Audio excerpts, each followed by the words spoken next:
মায়াজমের হাতেখড়ি অনুষ্ঠানের আজ দ্বিতীয় পর্ব। অর্থাৎ মায়াজমকে কিভাবে মনে রাখবো এবং কতটা ওষুধ মনে রাখলেই আমরা সহজভাবে সকল রোগের চিকিৎসা করতে পারি মায়াজম ভিত্তিক, সেই সুবাদে আমার আলোচনা।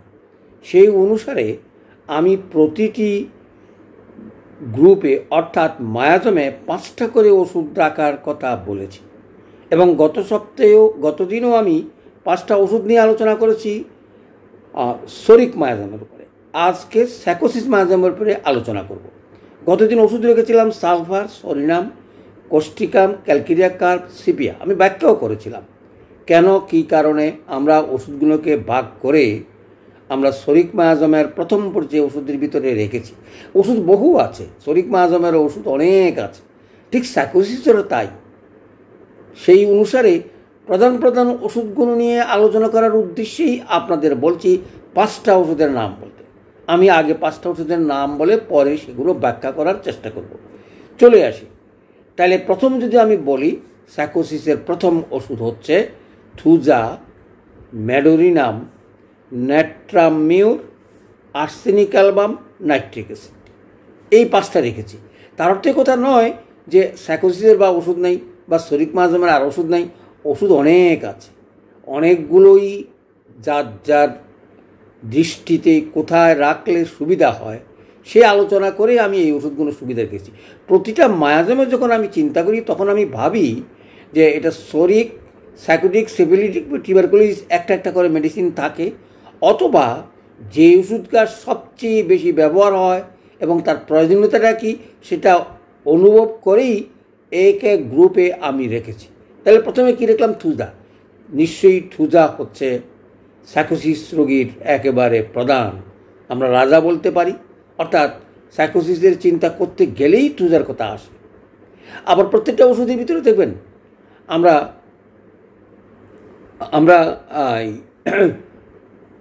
ম্যাডোরিনাম রেখেছি। কেন রেখেছি? অর্থাৎ নসস ওষুধের প্রত্যেকটাতেই নসস ওষুধ আছে। যেমন আমরা সালফারের ভিতরে রেখেছি সরিনাম, সাইকোসিসের রেখেছি ম্যাডোরিনাম এবং সিভিলিটিকেও রাখবো কত সিভিলিনাম।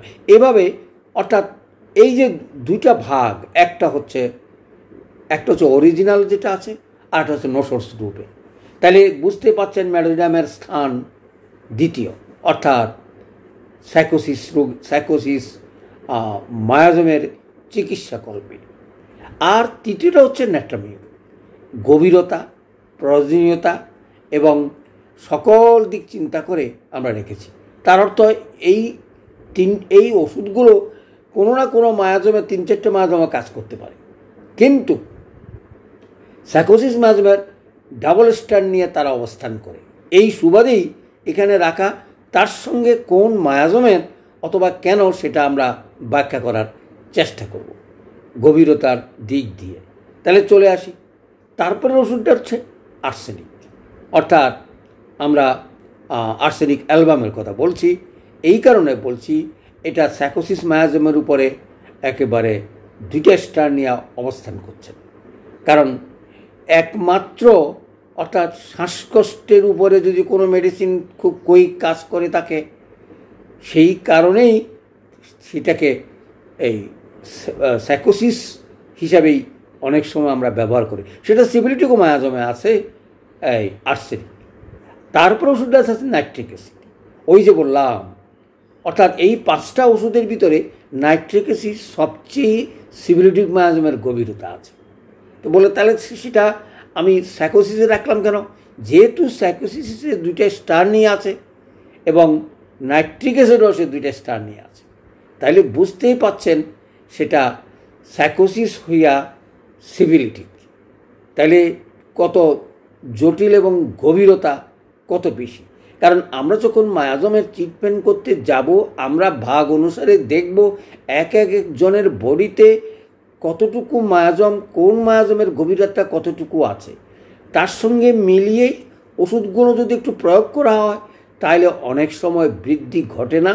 এবং যেহেতু 50% বৃদ্ধি নাই বললেই চলে, সেই হিসাবেই এই ওষুধগুলো ভাগ করে রাখা হয়েছে। তাহলে বুঝতে পাচ্ছেন নাইট্রিক অ্যাসিডের গভীরতা এবং তার সিফিলিটিক মায়াজমের উপরে কাজ বেশি, কিন্তু আমরা এখানে রেখেছি সাইকোসিস। কেন?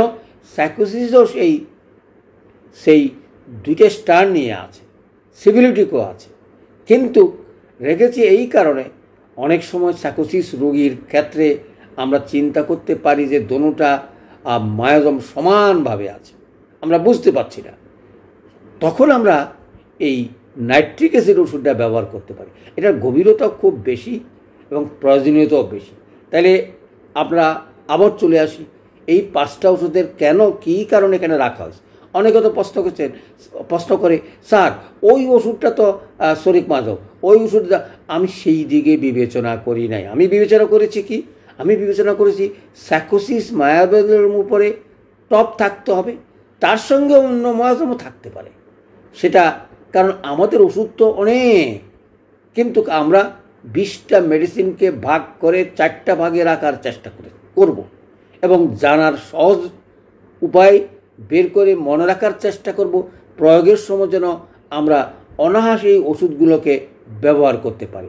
সেই সুবাদেই আমার এই আলোচনা। তাইলে বুঝতে পাচ্ছেন যে সাইকোসিসের উপরে এই দ্বিতীয় পর্বের আলোচনা 5টা ওষুধ কী কী। চলে আসি, থুজার কথা শুনলেই আমরা আর কারো ভুলতে পারি না। অর্থাৎ আচিল বললেই দেখবেন সাধারণ পাবলিকও আরে থুজা খেয়ে নেন, তারাও খবর রাখে, জানে যে সেটা সাইকোসিস মায়াজমের চিকিৎসাটা অনেক জটিল এবং অনেক পরে। আমি মনে করি তার আগে অনেক চিকিৎসা আছে, সেগুলোর ওষুধ দিয়েই আমাদের মায়াজমের চিকিৎসা করা উচিত বলে আমি মনে করি।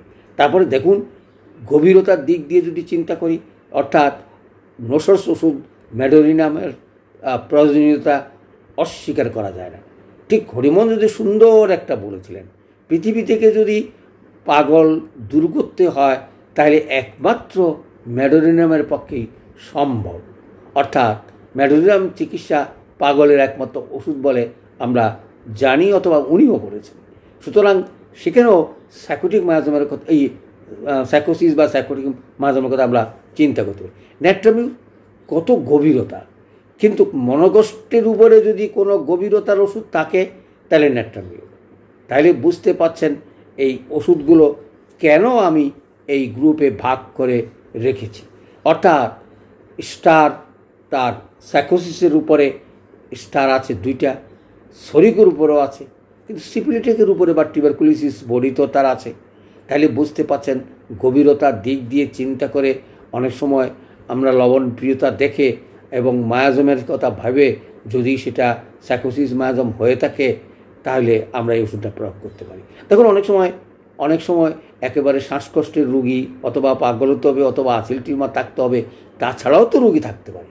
এই সকল ভাগ করেই আমরা ন্যাট্রামিউরকে রেখেছি। আর যেটা আর্সেনিকের কথা বললাম, কেন বললাম? আর্সেনিক একমাত্র ওষুধ যেটা সবচেয়ে বেশি ভালো কাজ করে শ্বাসকষ্টের উপরে। আর সিফিলিটিক মায়াজমও তার আছে, কারণ এই যে 3-4টা মায়াজম না থাকলে একটা ওষুধ ডিপ মেডিসিন হয় না। অর্থাৎ প্রত্যেকটা ওষুধের গভীরতা নির্ভর করে, খালি সে যদি একটা মায়াজমের উপরে কাজ করে তা নয়, অন্য মায়াজমের উপরেও কাজ করে। যেমন আমরা সালফারের কথা বলতে পারি, সালফার অন্য মায়াজমে আছে, তবে সেটা কম এবং অনেক গভীরতাও তত নাই। কিন্তু এই ওষুধগুলো মনে রাখা, আবারও বলছি, আমরা সাইকোসিস মায়াজমের ওষুধ Thuja, Medorrhinum, ন্যাট্রামিউর, arsenic album, nitric acid, এই 5টা ওষুধ যদি আমরা মনে রাখতে পারি লক্ষণ ভেদে, দেখবেন আমার ভিডিওগুলো আছে লক্ষণ দিয়েই ভিডিওগুলো বিস্তৃত আলোচনা করার আছে। সেই লক্ষণের সাথে 3-4টা মিলিয়ে যদি মায়াজমের ভাগ করে ওষুধ প্রয়োগ করতে পারেন, আপনাদের রোগীর চিকিৎসা সহজ হয়ে যাবে। যদি বুঝেন মায়াজমে তার বডিতে আটকে রেখেছে চিকিৎসা ক্ষেত্রে, অর্থাৎ চিকিৎসকের বাধা হিসাবে সাইকোসিস বাধা দিয়েই তার চিকিৎসাটা হচ্ছে না, তাইলেই এই ওষুধের কথা স্মরণ রাখবেন লক্ষণ মতে। তাহলে বুঝতে পাচ্ছেন কেন এই ওষুধগুলোর এত গুরুত্বপূর্ণ ভূমিকা রাখে। আর যারা মনে করেন যে না এক একটা ওষুধের আমরা ভাগ করবো, কিন্তু এই সব ওষুধগুলো ভাগ করে মিলিয়ে 20টা ওষুধ আমি ভাগ করে রেখেছি মনে রাখার জন্য। তার অর্থ কথা নয় যে আর কোনো ওষুধ নেই, কারণ আমরা হোমিওপ্যাথিকে বিশাল বিজ্ঞান, অনেক ওষুধ আছে। সুতরাং এগুলো শেষ করেই বাকিটুকু জানার চেষ্টা করবেন এই আশা রেখেই আজকের এই সাইকোসিস 5টা ওষুধ মনে রাখার কৌশল শিখিয়ে আমি আমার বক্তব্য শেষ করছি। সকলকে ধন্যবাদ।